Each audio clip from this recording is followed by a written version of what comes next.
and welcome back to the locker room. I'm a little bit concerned because Christian's just been saying that him and Juan Pablo Angel are agreeing about a lot more things lately. I don't know what's changed. What's changing? Only off the camera. Only off the camera.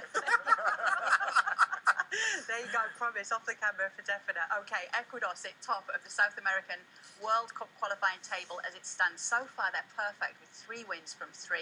2-0 against Argentina, 2-0 against Bolivia, 2-1 against Uruguay, 9 points. Next up's Venezuela. They've got 0 points after 3 losses from 3. You, Juan Pablo, were telling me that Ecuador are a lot more than meets the eye. It's not just about the strength and the power up top. The more I see them play, the more I like them. They're full of confidence right now. They're getting the result that nobody was expecting them to get. They've always been extremely hard to beat in Quito. And now they're sitting 9 points, and they can be with 12. I mean, we have spoken about this with Gary many times. And so this is pretty much half of the points that they need to qualify to the World Cup. And it's not just about how quick they are, how strong they are. They play really well. Okay, when you see the formation, when you see the strategies that they have, the tactics that they use, I mean, the quality, they keep possession, they open up the field, they have, individual players that are good in the 1v1, Montero, Bolaños, they have power on top. I mean, they're a very good team, to be honest with you. It's not about only the size and the power. Here's something interesting. The next match after this one, which they should win, you expect them to win against a team that hasn't got any points, they're at home to Paraguay. They could be 15 points from 5 games. Now, if that happens, and let's say Argentina struggle to pick up more than 1 point, they're on 3. Someone's got to drop out of this, and you start to think, if Ecuador squeeze into the top 5 positions, who drops out? I mean, Brazil's got to be there, Colombia's got to be so there. They squeeze it up and put in a situation that, when you see Chile right now, Chile they're going to be in and out there. Ecuador, Argentina, Brazil, So Uruguay. We'll see. Wow, I tell you, it could be some shot. This Ecuador team could stir things up big time there. And the way they have managed to qualify in the previous World Cup is by winning their home games. And there can be, if they beat Venezuela tomorrow, they have already won 2 away games. Yeah, So correct. by only winning 4 more games at home, they'll be through. Very interesting. We've got to talk about Uruguay and Chile as well. But one thing we did want to ask you, Ali, when you talk about Chile, we think of a player like Alexis Sanchez, who Ray Hudson calls Electric Sanchez, so explosive. And we'd like to know who on the national team with you is that type of player that can, do all those tricks and just really set the world on fire with their football. Oh man, well, we have, I think, some of the top 4 or 5 best attacking players in the world.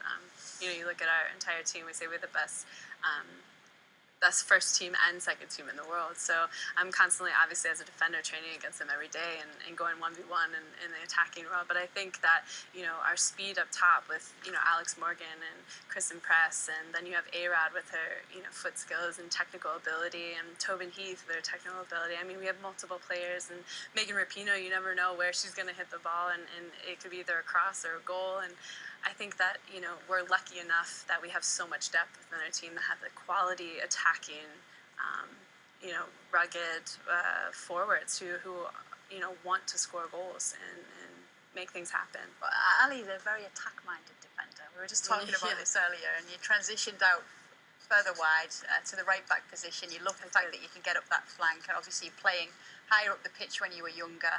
But you love the defensive duties as well, though, don't you? I do. I really love, both aspects of that. And attacking-wise, I love the freedom to go forward. And I obviously, try to get into the attack as much as possible in the 1v1s and combining with our midfield and getting forward and getting crosses in, like we were speaking about earlier, into the forwards and hopefully providing that service and picking people out. So I've been working on that a lot lately, but I really enjoy that aspect of the game. But defensively, I love, trying to see strikers. and going 1v1 and trying to, see if people can get by me. So that's also enjoyable. And I think that during the World Cup, you play against some of the best players in the world. So that was fun for me. Always great to see. Really interesting to hear as well. Okay, Uruguay and Chile is who we do have to talk about. Chile held last time out by Colombia, 1-1. Was that a big result for you guys? I think it was a massive result, but the fact in the matter was that for the first time in a long time, I saw a very uncomfortable Chile side. They couldn't find a way to penetrate Colombia. They weren't crisp with the ball. And I think it was due to the fact that the formation that Peckerman utilized, it were 3 holding midfielders, central holding midfielders, and then a solid back 4. And they hardly have a shot on target, Gary, which is surprising for Chile in Santiago. was, but we have to. Sorry, I was going to say, I just wonder with Uruguay, they're good on set pieces. Chile, if they're struggling with any form, if they can't break Uruguay down, they've got to be careful of Godin, Cavani, free kicks, things bombed in there. That could give them all sorts of problems. He scored Cavani last game. Also from a free kick. Godin scored from a corner Funny the game enough, before. prior to the game against Colombia, Sampaoli mentioned that the thing that concerned him the most was the set pieces for Colombia, and they scored a goal just before the break on a set piece situation against us. So it's difficult. We call with Godin's team, Atletico Madrid, we call them penalty corners, because if they get a corner, it's pretty much as good as a penalty and they for know, them. I mean, historically, Uruguay has always been like that. They're good in set pieces, they're strong in the air, and there's something that I'm not sure Sampaoli has worked on. So much coming up here on Bein Sport. You can catch it all here, and we have a wrap up of all the Africa action when we come back on the Locker Room.